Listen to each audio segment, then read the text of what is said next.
자, 이번에는 퇴직금에 부과되는 세금을 좀 살펴보고 싶은데 최대 30%를 절감할 수 있는 뭐 비법이 있다고 하는데 좀 관심 갖고 좀 잘 지켜봐 주시기 바랍니다. 저도 얼마 전에 중간 정산을 이제 했는데 퇴직금 중간 정산을 했는데 하다 보니까 세금이 부과되는 걸 알았어요. 예. 그래서 일단 그때 이렇게 이런 시스템이 있구나 이제 알았는데 우선 보니까 퇴직금도 뭐 DB형이 있다, 뭐 DC형이 있다, 뭐 다양하던데 퇴직급여 종류부터 한번 간단히 한번 좀 설명해 주시죠. 우리나라 퇴직급여는 크게 보면은 이제 퇴직금 제도랑 퇴직연금 제도가 있거든요. 예. 퇴직연금은 다시 DB형이라고 해서 회사가 운영해주는 형태의 연금이 하나가 있고요. 예. 아니고 그때 DC형이라고 해서 회사가 근로자 계좌에다가 돈을 넣어주고 근로자가 운영하는 형태의 연금이 있어요. 그러면 크게 보면 퇴직금, 확정급여형 DB형, 그다음에 확정기여형 DC형 이렇게 세 종류 연금이 있다라고 보시면 될 것 같아요. 근데 이제 많이 물어보시는 거는 뭐 그건 됐고 연금을 내가 퇴직할 때 퇴직금 얼마나 받을 수 있어? 이게 항상 돈이 궁금하잖아요. 예. 그래서 이제 그거 어떻게 되느냐라면 퇴직금 제도에 있으신 분, 그러니까 퇴직연금 가입하지 않고 퇴직금 제도에 있으신 분들은 예. 퇴직하는 시점에 급여가 되게 중요합니다. 예. 어떻게 산정하냐면 내가 오늘 퇴직하면요. 오늘 기준으로 해서 직전 3개월을 갑니다. 예. 그렇게 하더라고요. 직전 3개월 동안 받았던 급여를 다 더한 다음에 예. 직전 3개월을 일수로 나누면 하루치 임금이 나오죠. 예. 그걸 우리가 평균 임금이라고 합니다. 예. 근데 이런 이야기하면 또 이런 분들 계세요. 우리 회사는 2달에 한 번씩 보너스 주는데. 그러면 어떤 문제가 생기냐면 이번 달에 퇴직하면 2달에 한 번씩 주면은 퇴직 시점을 기준으로 2달치가 들어가시는 분도 있고. 그러네요. 어떻게 뭐 한 달치만 들어가시는 분도 있고 막 헷갈리잖아요. 예, 예. 그래서 이제 보너스 같은 것들을 어떻게 할 거냐. 그다음에 연월차 수당도 있죠. 연월차 수당 1월에 지급하니까 뭐 3개월 했을 때 3월 안에 퇴직하신 분은 연월차 수당이 들어가지만 그렇죠. 연차가 굉장히 그렇지 크죠. 않은 분들은 또 예. 뭐 아니잖아요. 그래서 이제 규정을 어떻게 정하냐면 보너스 중에서 보너스도 종류가 여러 가지가 있지만 회사가 경영이 잘 돼가지고 경영 성과급으로 주는 보너스가 있고 예. 그냥 그런 거랑 상관없이 회사에 다니기만 하면 주는 보너스가 예, 있잖아요. 맞습니다. 예. 그거는 다니기만 하면 주는 보너스를 우리가 이제 급여성 성과급이 해당되는 거죠. 요거는 퇴직금 산정할 때 포함되고요. 네. 회사의 경영 성과가 좋거나 이럴 때만 지급되는 것들은 퇴직금 산정에 포함되지 않습니다. 그럼 연말 보너스 이런 거는 포함이 안 되겠네요. 뭐 성과급 같은 것들, 예. 예를 들면 프로핏 쉐어링이라고 해서 회사 이익 경영 성과를 나눠 갖거나 이런 것들은 이제 퇴직금에 포함 안 되고, 예. 뭐 2달에 한 번씩 정해가지고 날짜를 정해가지고 직장에 다니는 모든 사람한테 동일한 조건을 주는 예, 거, 예. 설상에 뭐 추석상에 예, 이런 예, 것들은 예. 계산에 포함됩니다. 근데 어떻게 포함시킬 거냐가 문제잖아요. 예. 그럼 퇴직일을 기준으로 해서 직전 1년 동안 수령했던 거. 그러니까 급여성 보너스랑 예. 연월차 수당, 그럼 연월차 수당도 들어가겠죠. 예. 그거를 나누기 4를 하면 3개월치가 되잖아요. 예. 그 3개월치랑 직전 3개월 동안 받았던 급여를 다 더한 다음에 예. 나누기 3개월 동안 일수를 예. 하면 하루치 임금이 나오잖아요. 그걸 이제 평균 임금이라고 하고요. 예. 그 평균 임금의 30일치를 하면 한 달치 급여가 되잖아요. 그렇죠. 그 30일분 평균 임금에다가 곱하기 계속 근로기간. 이게 내 퇴직금입니다. 예. 그러면 어떤 문제가 생기면 마지막에 많이 받아야 예. 퇴직금을 많이 받을 수 있죠. 그렇죠. 예. 그러면 이제 어떤 이야기를 하시냐 그러면 연봉제 회사 다니는 분들 작년에 연봉을 많이 받았으면 그때 퇴직하면 많이 받았을 텐데 그러면 올해는 성과가 안 좋아가지고 연봉이 많이 줄어들었다. 예. 줄어들고 한 3, 4개월 다니고 나면 예. 퇴직금이 좀 줄어드는 문제가 또 발생할 수 그렇겠는데요. 있죠. 예. 또 어떤 경우 있냐면 요즘 이제 직장 중에 임금 피크제를 도입하는 직장들 네, 같은 많이 경우들이 생겼죠. 있어요. 그런 직장들 같은 경우에는 임금이 이렇게 올라갈 때 꼭대기에 있을 때 퇴직을 하시면 예. 퇴직금을 많이 받는데 그렇죠. 예. 근데 이게 임금이 줄어들고 있을 때 이 시점에 퇴직하면 퇴직금이 줄어드는 문제가 발생하잖아요. 근데 퇴직금 많이 받자고 퇴직할 수는 없잖아요. 그 문제가 있어서 이걸 어떻게 좀 조정해 줘야 되는 문제들이 좀 발생을 합니다. 그래서 이제 도입하는 제도가 이제 DC형 퇴직연금 제도라는 게 있는데 이거 조금 이따 설명드리고 그러면 퇴직금은 그렇게 계산되고 그럼 DB형 퇴직연금은 어떻게 계산하냐? 똑같습니다. 퇴직금하고. 계산 방식은 똑같은데 차이점은 딱 하나가 있습니다. 퇴직금 제도는 퇴직금 재원을 회사 내부에 보관해요. 회사가 부도가 나거나 문제가 생겼을 때 못 받을 가능성이 존재할 수 있죠. 근데 DB형 퇴직연금 제도는 퇴직금 계산 방식은 동일한데 그 돈을 회사 바깥에 보관을 해요. 예. 그럼 회사가 문제가 생기더라도 수급권을 보호받을 수 있는 점에서는 DB형 제도가 조금 더 우월하다. 예. 하지만 금방 말씀드렸듯이 연봉제를 도입한다거나 임금 피크제를 도입한다거나 아니면 임금 상승률이 둔화돼 버리면 예. 퇴직금이 많이 늘어나지 않거나 오히려 줄어드는 문제가 발생하죠. 예. 그런 문제를 해결하는 제도 중에 하나가 DC형 퇴직연금 제도인데 이거는 네. 뭐냐 그러면 이렇게 합니다. 1년을 일을 하면 그의 급여의 12분의 1, 그러니까 한 달치 급여를 근로자 명의로 된 퇴직 계좌에다 넣어줘버려요. 그 계좌에 돈이 들어가 있죠. 근로자인지 자기 계좌 안에 돈이 들어와 있으니까 확인할 수 있죠. 예. 그 돈을 자기가 뭐 예금을 하든 펀드를 하든 ETF를 하든 뭐 리츠를 하든 투자를 하는 거예요. 아, 본인이 투자를 하는 거예요. 그럼 금액이 늘어날 수도 있고 줄어들 수도 있겠죠. 그렇게 해서 자기가 입사하고 나서부터 퇴직할 때까지 자기 계좌에 들어온 돈을 스스로 막 운영을 해서 나중에 퇴직하는 시점에 찾아가는 거예요. 그렇게 되면 어떤 일이 생겨나냐? 예. 같은 날 입사한, 그래서 같은 날 퇴직하는 입사 동기라도 예. 퇴직금의 크기가 달라질 수 있죠. 작년에 그런 일이 많이 일어났죠. 작년에 주식시장이 되게 화랑이었고, 아, 그렇죠. 예. 그래서 어떤 상대적 박탈감을 느낀 사람이 되게 많아요. 옆에 있는 친구는 뭐 ETF나 펀드를 운영해가지고 퇴직금 크기가 확 올라가 있는데, 예. 정기예금만 하고 있는 입장에서는 뭐 변화가 없으니까, 내 친구 같이 입사했는데, 걔는 좀 많이 올라갔는데 내 건 이러니까 불만이 있죠. 그래서 그렇죠. 나도 바꿀 수 있나? 라고 이제 아. 찾아보고 바꿀 수 있는 방법들을 찾아보시는 분들. 그러면서 이제 머니무브라고 해서 예. 예금에 있던 자금들이 이제 펀드나 아니 ETF 같은 데로 옮겨오는 일들이 작년에 되게 많았었어요. 올해도 지금 많고. 예. 그래서 사람들이 작년을 기점으로 해서 이거 퇴직금이 내 돈이라는 것들을 깨닫기 시작하고 운용을 하시는 분들이 상당히 많이 늘어난 거예요. 그래서 퇴직금 많이 받는 방법 중에 하나는 DC형 제도에 있는 분들은 수익률을 높이는 것도 하나의 방법이고, 앞서처럼 이제 DB형이나 아니면 퇴직금 제도에 있는 사람들은 급여 제도의 변화에 따라서 예. 줄어들 수 있잖아요, 퇴직금이. 예. 그럴 때 이제 방법을 써야 돼요. 그래서 임금이 피크에 이르거나 상승률이 둔화된 시점에서 뭘 해줘야 되냐 그러면 DC형 제도로 전환을 할 수 있으면 전환을 해주면 좋아요. 만약 그게 안 된다라고 하면 퇴직금 제도에 있는 분 같은 경우는 중간정산을 해가지고 그 돈을 빼서 예. IRP 계좌나 이런 데다가 다 따로 넣으시면, 예. 개인형 퇴직연금 계좌에 넣어놓으시면 자기가 퇴직금이 줄어들거나 이런 문제들은 좀 막을 수 있는 구조라서 관리가 되게 중요합니다.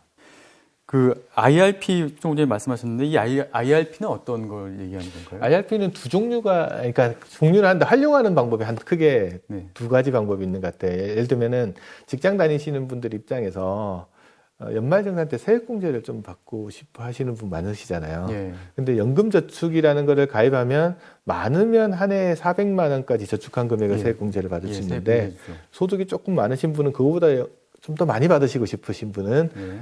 개인형 퇴직연금 계좌라고 하는 IRP 계좌를 가입하시면 예. 한 해 700만 원까지 받으실 수 있어요. 예. 그 연금저축하고 IRP를 합치면 한 해 700만 원까지 세액공제를 받을 수 있어서 예. 이 목적으로 가입하시는 분이 예. 첫 번째 부류가 있고요. 예. 두 번째는 퇴직금 수령하는 거 있잖아요. 예. 퇴직금을 그 IRP 계좌에다가 이체시킨 다음에 네. 연금으로 수령하시는 분들이 계세요. 아. 왜 그렇게 어렵게 하지 않는데 이제 일단 법적으로 예. 이제 퇴직연금 가입하시는 분들 입장에서는 55세 이전에는 퇴직하시면 무조건 퇴직급여를 IRP 계좌에 이체하도록 돼 있어요. 예. 그리고 이번에 법이 좀 바뀌어서 내년부터는 퇴직연금 가입하지 않으셨다고 하더라도 IRP 계좌를 이체한 다음에 예. 연금 형태로 수령하게끔 유도하고 있거든요. 뭐가 유리한 게 있나요, 그러면? 뭐 그냥 하면 불만만 많을 테니까 세제 네. 혜택을 주죠. 아. 세제 혜택을 주는데 얼마를 주느냐 그러면 예. 자기가 원래 퇴직금을 일시금 형태로 수령했을 때 내야 되는 세금 있죠. 예. 그게 만약에 1,000만 원 정도 된다라고 예. 하시는 분이면 이거를 연금 형태로 수령한다라고 예. 하면 최대 30% 또는 40%를 감면받을 수 있어요. 40%까지요? 그래서 제가 방법을 설명드리면 예를 들어 예. A라는 사람이 퇴직하면서 2억 원을 예. 퇴직금으로 받았어요. 예. 그러면 2억 원을 받으면서 예시를 들어서 이제 퇴직 소득세를 한 2천만 원 정도를 내야 되는 분이 예. 있으시다고 칠게요. 그럼 2억 원에 2천만 원 정도면은 세율이 퇴직 소득세의 한 10% 정도 네. 되시는 분이시잖아요. 예. 이분이 2억 원을 일시금으로 수령하지 않고 IRP 계좌에 이체하시고 나서 네. 연금으로 수령한다. 예. 연금이 이제 55세부터 수령할 수 있거든요. 예. 퇴직하고. 그러면 1년 차부터 10년 차까지는 세율을 적용을 어떻게 해주냐면 인출하는 금액에 네. 아까 퇴직금은 10% 세율 적용했잖아요. 예. 30%를 감액해 줍니다. 아. 그럼 7% 세율을 적용을 하는 거예요. 예. 1년 차부터 10년 차까지. 만약에 10년 안에 다 찾았었다 그러면 세금을 한 30% 다 감면받는 거죠. 아, 10년 동안. 예. 그리고 11년 차부터는 어떻게 되냐면 내가 좀 더 길게 받으신 분. 예. 앞에는 퇴직소득세율의 30%를 감액해 줬는데 11년 차부터는 퇴직소득세율의 40%를 감액해 주는 거예요. 그러면 원래 퇴직소득세율이 10%였던 분 같으면 11년 차부터는 인출하는 금액에 예. 6% 세율이 적용이 그렇죠. 되니까 저 같으면은 이렇게 할 것 같아요. 만약에 다른 예, 여유 자금이 있다라고 하면 가능하면 10년 차까지 작게 받으시다가 예. 11년 차에 다 찾아버려도 돼요. 그러면 60%만 내니까 그러네요. 40% 감액되거든요. 그래서 예. 이게 뭐 일반인들 입장에서 잘 시가 안 나지만 이제 명예퇴직 하시는 분들이나 예. 아니면은 뭐 중간정산을 한번 하시고 중도에 다시 퇴직하시는 분 입장에서는 세금이 되게 많아요. 퇴직소득세율이. 예. 왜냐하면 퇴직소득세라는 거는 어떻게 부과되냐 그러면 퇴직금 크기가 클수록 세금이 많거든요. 예. 그리고 계속 근로기간, 그러니까 예. 근로기간이 짧으면 짧을수록 세금이 많아져요. 예. 그런데 중간정산 하신 분은 계속 근로기간을 어떻게 산정하냐 그러면 중간정산한 다음 날부터 퇴직한 기간까지. 아, 그럼, 그렇죠. 그럼 A라는 사람이 지난해 중간정산을 하고요. 올해 명예퇴직 하시면서 네. 명퇴금하고 이렇게 법정퇴직금을 받았어요. 예. 그러면 예를 들어 명퇴금을 하면 예를 들어 한 3억을 받았다 그러면 예, 예. 이분은 3억 원을 작년에 중간정산했으니까 1년이라고 받은 게 되잖아요. 예, 그렇죠. 그럼 3억 원을 1년이라고 받았으면 세금이 되게 많아져요. 어느 정도 내냐 그러면 한 8,800만 원 정도 세금을 그 도표에 보니까 나와 있네. 네, 그 정도 3억이면은 내시는 거예요. 그러다 보니까 세부담이 너무 크잖아요. 예. 그래서 이런 분들 입장에서는 세금을 좀 줄이고 싶은 생각들이 있을 거예요. 예를 들면 이제 좀 보시기 편하게 제가 예시를 한번 들어보면 네. 3억 원을 똑같이 받더라도 네. 10년 일하고 3억 원 받으신 분은 4,600만 원 정도 세금을 냅니다. 예, 그러네요. 그리고 20년 일하고 3억 원 받으신 분은 한 2,400만 원 정도 내세요. 절반으로 줄어드는 거고. 그리고 30년 일하고 3억 원 받으시는 분은 1,500만 원 정도 세금을 내요. 그러면 세금이 근로기간이 긴 사람이 훨씬 더 유리한데, 근데 부득이하게 뭐 중간정산을 했다거나, 예.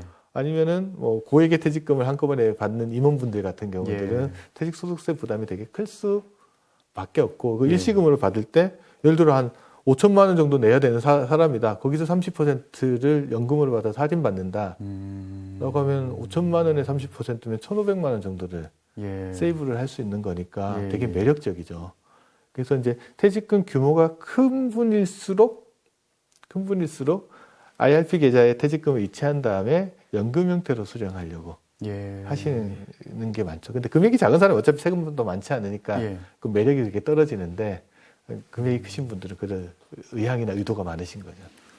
그러면은 예를 들어서 뭐 퇴직금 3억을 일단은 IRP 넣었다가 예. 갑자기 목돈이 필요해졌어요. 예. 그러면 한 1, 2년 정도만 연금으로 받다가 전체를 찾았을 경우에 그럴 경우에 어떻게 세금이 부과되나요? 이것도 정말 많이 하는지. 사람 마음이 비슷하군요. 처음에 할 때는 연금으로 받으면 세제 혜택이 있다니까 확 해서 이제 연금으로 수령하겠다 하다가 또 예. 1, 2년 지나고 나면 사람 마음이라는 게 자꾸 바뀌게 돼 있거든요. 또 목돈이 필요할 수도 있고. 그렇죠. 그런 경우에 지금 물어보시는 의도는 뭐냐면 1, 2년 받으면서는 세금 할인 받았잖아요. 예. 그러면 만약에 헐어가지고 해지해버리면 1, 2년 동안 받은 혜택을 다 물어내야 되냐. 예, 예. 이걸 물어보시는 건데 그렇지 않습니다. 아. 그러니까 만약에 1, 2, 3년 정도를 내가 받으면서 세제 혜택 받은 부분은 유효. 예. 그대로 유효하고 추가로 이후에 내야 될 것들은 원래 내야 되는 만큼만 내면 됩니다. 아. 그럼 무조건 IRP에 넣어야겠네요, 퇴직금은? 그래서 일단은 기본 계좌를 IRP 계좌로 설정을 하시고 네. 한 번이라도 연금 형태로 수령하시면 무조건 득이 되잖아요. 득이 되네요. 네. 그래서 그렇게 하시라고 안내를 해드리고 예. 그리고 갈등하지 말고 일단 IRP 계좌에 넣어놓은 다음에 생각하시면 돼요. 예. 근데 또 이미 일시금으로 받으신 분 입장이 있을 수 있잖아요. 예. 세금 떼고 일시금으로 받으신 분은 한 번 되돌릴 수 있는 기회가 있어요. 아, 그래요? 예를 들어 내가 당장에 목돈 받아가 주머니에 넣어놓는 게 좋겠다 생각해서 딱 그렇게 결정했는데 옆에 분들 보니까 세금 할인 많이 받잖아요. 예.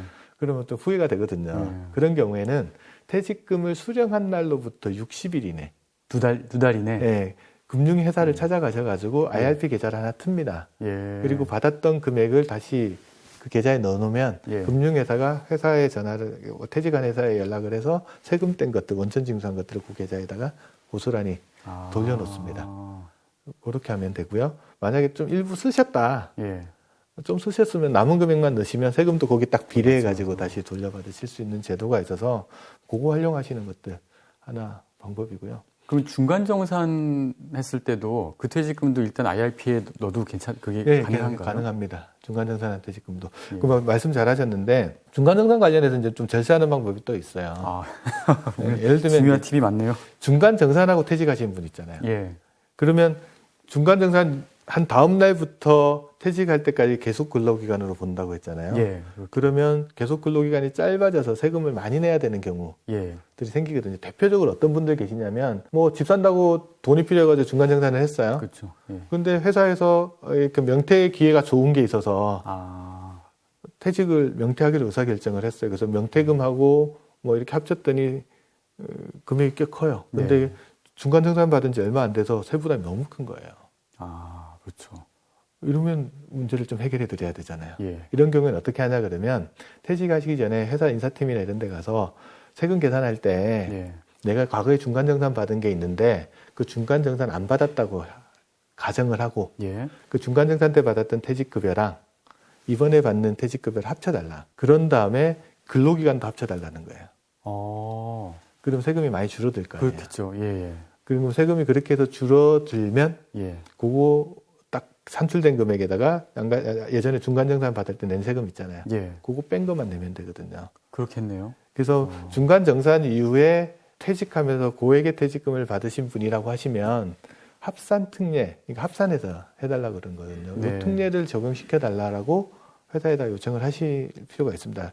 그러면 그때 필요한 게 뭐냐 그러면 중간정산할 때 원천징수, 세금 원천징수한 영수증 그게 있으셔야 돼요. 만약에 없다 그러면 지방국세청 가가지고 자료 요청을 하시면 받으실 수가 있어요. 그렇죠. 요즘에는 다 해주니까. 예, 그거 받으셔가지고 해서 합쳐달라고 이야기를 하셔서 네. 그 세금 조금 줄어드는 게 아니고 많이 줄어들 수 있거든요. 굉장히 중요한 팁을 주셨습니다. 뭐 퇴직금과 퇴직소득세 관련해가지고 혹시 뭐 더 하실 말씀 혹시 있으세요? 뭐 이렇게 더 중요한 얘기라든가. 요즘 많이 나오는 것들이 이제 베이비붐 세대들이 막 퇴직하시면서 퇴직금을 이제 IRP 계좌에 넣고 이렇게 지금처럼 이제 세금 절차로 연금으로 수정하시는 분들이 계속 늘어나고 있거든요. 그분들이 많이 한 질문이 뭐냐 그러면 야, 세금 아끼는 것도 중요한데 목돈을 넣어놓다 보니까 이거 운용도 잘해야 된다. 라고 생각하시거든요. 금리가 너무 낮으니까 이제 이거를 운용하면서 그러니까 연금을 받을 수 있냐라는 질문을 많이 하세요. 가능합니다. 예를 들어서 내가 퇴직금 받은 거를 IRP 계좌에 집어넣고요. 거기서 펀드나 ETF나 뭐 리츠 같은 데다 투자를 하셔서 예. 운용을 하고 내가 연금 수령 시기가 되면 그 중에서 일부를 부분 환매를 한다거나 해서 연금 형태로 수령하시면 되거든요. 그런 방법이 있군요. 네, 근데 이것도 일일이 또 부분 환매하기 어렵잖아요. 근데 처음에 연금 수령하는 시점에 회사랑 논의를 해서 금융회사랑 이야기해서 나 어떻게 인출을 해줘라고 미리 세팅을 해두시면 알아서 인출을 해줍니다. 그래서 운용하시면서 연금 받으시는 거 가능하다. 요거 최근에 많이 물어보세요. 특히나 이제 퇴직자분들 중에서 요즘에 ETF 투자하시는 분 되게 많으십니다. 그러다 보니까 ETF 거래하다가 수익 난 것들 어떻게 하냐 뭐 이런 것들 많이 물어보시는데 수익 난 것들 운용하시고 필요한 만큼 환매하셔가지고 파셔가지고 연금 형태로 찾아 쓰는 거 가능하고요. 또 연금에 대해서 고정관념 가지신 게 있으세요. 연금은 항상 동일한 금액을 수령한다라고 매달 같은 금액을 수령한다고 생각하는데 그거 아니거든요. 그래요? 저도 그렇게 생각하고 있었는데. 그러니까 기본 금액을 세팅을 해두시고요. 추가로 더 필요하면 더 꺼내실 수 있으세요. 근데 회사에 따라서 이제 그거를 매달 동일하게 상품에서 그걸 규제하는 것들이 보통 이제 보험회사 연금 상품들이 매달 일정한 금액을 주니까 사람은 연금은 매달 일정한 금액을 주는 거라고 생각을 하는데 그건 아니고 연금은 매달 어떤 금액을 받는데 필요하면 더 꺼내 쓰실 수도 있다. 그래서 자기 맞는 만큼만 가져가시면 되고요. 대신 이제 연금 수령 한도라는 것들이 있는데 쉽게 생각하면 자기 계좌에 들어있는 돈에 한 10년 정도 나눠받는다고 생각하시면 돼요. 그 한도만 넘어가지 않으면 불이익 없이 예. 꺼내 쓰는 것들은 자유롭게 예. 하실 수 있다고 보시면 됩니다. 알겠습니다. 오늘 좀 좋은 말씀 많이 해주셨는데. 그 연금과 퇴직금 그리고 세금 관련해서 그 자세하게 쭉 들어봤는데요. 특히 그 세금을 덜 내는 방법이 굉장히 좀 좋은 정보가 된 것 같습니다. 오늘 그 상세한 설명해주신 김동엽 상무님 감사드립니다. 네, 감사합니다. 네.